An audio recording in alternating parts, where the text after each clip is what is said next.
सांस्कृतिक, धार्मिक और आध्यात्मिक परंपरा के प्रतीक और हमारे प्राचीन खगोलीय गणना की वैज्ञानिकता के प्रतीक, विश्व के इतिहास में संपूर्ण मानव जाति के लिए सबसे बड़े आयोजन प्रयाग के महाकुंभ पर जब प्रधानमंत्री श्री नरेंद्र मोदी जी ने आज लोकसभा में अपना वक्तव्य दिया तो यह एक ऐतिहासिक अभूतपूर्व क्षण था जो हर भारतीय के लिए गर्व का विषय था।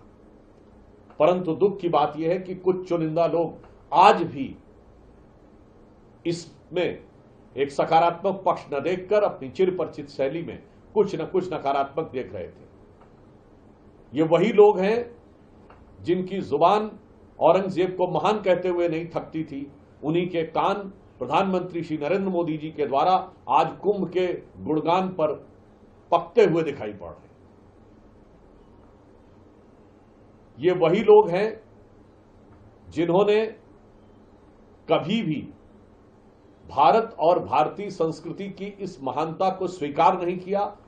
कुंभ इतना बड़ा विराट आयोजन था जिसके लिए माननीय प्रधानमंत्री जी ने कहा कि इसमें अमृत दिखाई पड़ रहा था। 66 करोड़ लोग इसमें आए, 100 से अधिक देशों के लोग आए, दसियों लाख विदेशी लोग आए, 73 देशों के राजनयिक आए और जाति, प्रांत, वर्ग और भाषा के भेद को भूलकर हर भारतीय एकाकार होता हुआ नजर आया। परंतु इसमें भी सिर्फ किसको अच्छाई नजर नहीं आई, इसमें कौन नहीं आए? मैं कहना चाहूंगा सिर्फ औरंगजेब फैन क्लब के लोग नहीं आए। इसमें किसको अच्छाई नजर नहीं आई? वही जिन्होंने इरेडिकेशन ऑफ सनातन धर्म अर्थात हिंदू धर्म के समूल नाश का अभियान लिया हुआ है, उनको अच्छाई नजर नहीं आई। जो श्री रामलला विराजमान को प्रणाम करने नहीं गए, उनको अच्छाई नजर नहीं आई। वही कुंभ में स्नान करने नहीं गए, उनको अच्छाई नजर नहीं आई। इस बार का कुंभ एक अलग और अद्भुत कुंभ था। ये 144 वर्षों के बाद आया हुआ कुंभ ही नहीं था। ये 450 साल के बाद का पहला महाकुंभ था जो इलाहाबाद में नहीं प्रयागराज में हो रहा था। यह 450 साल के बाद का पहला कुंभ था जब अक्षयवट किले की दीवार में बंद नहीं था, हर श्रद्धालु के लिए खुला हुआ था। यह 500 साल के बाद का पहला कुंभ था जब श्री रामलला विराजमान पूर्ण प्रतिष्ठा के साथ मंदिर में स्थापित थे और अब जिले का नाम फैजाबाद नहीं अयोध्या था।